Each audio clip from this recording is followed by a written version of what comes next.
மாறுவதற்குரிய அம்சம் நீங்க கேட்கிற கேள்வியில தான் இருக்குது. ஏன், எங்கே, எப்படி, எப்போது, யாரால் அந்த கேள்வி கேளுங்க, விடை தானா கிடைக்கும். எல்லாரும் தான் ஆப்பிள் பழத்தை கீழே விழுந்த பார்த்தோம். காலங்காலமா இந்த பிரபஞ்சம் பூமி உருவாகிற காலத்துல இருந்து பார்க்கிறோம். ஆனா ஒரு மனுஷன் தானே கேட்டான், ஏன் இந்த ஆப்பிள் கீழே விழுந்தது, ஏன் இது மேல போகக்கூடாது?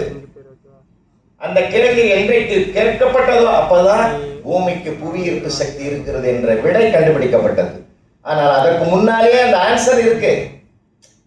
பூமிக்கு புவி ஈர்ப்பு சக்தி இருக்குதுன்றது எல்லாம் அந்த காலத்துக்கு முன்னாடியே இருக்கு. கேள்வி பிறப்பதற்கு முன்பாகவே ஆன்சர் இருக்கு. ஆனால் ஐசக் நியூட்டன் கேட்ட கேள்விக்கு பிறகுதான் அது ஆன்சர்னு நமக்கு தெரிய வந்ததுன்னா அந்த சிந்தனை தான் ஒன்றை உறுதிப்படுத்தும் என்றால் அதுக்கும் மனம் தெளிவா இருக்கும். மனம் தெளிவா இருந்தால்தான் சிந்தனையை நோக்கி நம்மால பயணம் பண்ணணும். கவனம் என்பது லேசான விஷயம் இல்லை. ரெண்டு விஷயத்தை சொல்றேன் உங்களுக்கு. ஒன்று கடினமாக உழைக்கிறது, இன்னொன்று கவனமாக உழைக்கிறது. இல்லைங்களா?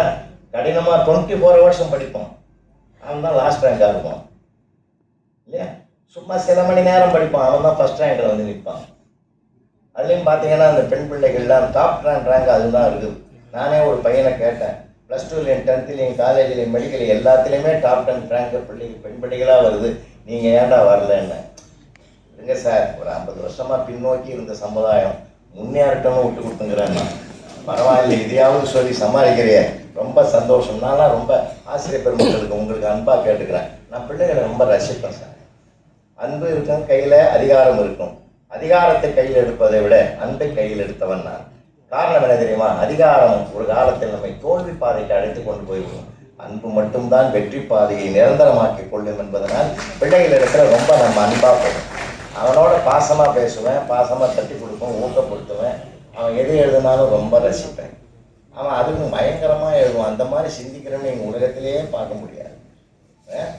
காந்தி ஜெயந்தி குறிப்பு வரைங்கன்னு கேட்டிருந்தேன். காந்தி பற்றி 3 வரி எழுதிட்டு 4வது எழுதிக்கிறோம், ஜெயந்தியை பற்றி எனக்கு எதுவும் தெரியாதுன்னு எழுதிக்கிறோம்.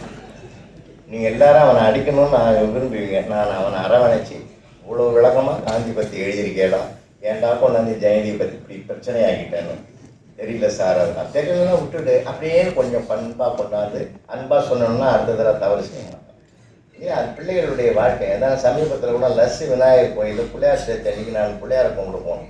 ஒருத்தன் சவுண்டாக கும்பிட்டான் சார், பிள்ளையாரப்பா நான் யாரையுமே உலகத்தை நம்பலை, இஸ்ரேலுக்கு நடக்கிற போகிற எப்படியாவது தடுத்து நிறுத்தணும்னு நான் யார்கிட்ட சொல்லி பார்க்குற முடியல, நீயாவது உன் தும்பிக்கை விட்டு தடுத்து நிறுத்து, எல்லாரும் உன் மேலே தான் நம்பிக்கை வச்சுக்கிறான் அப்படின்னு சொல்லிட்டு நான் ஏன் வேண்டேன்னு சொல்லிட்டு பிரார்த்தனை பண்ணால் சத்தமாக பேசலாம். என் காதில் விழுந்தது. உன் மனிதனை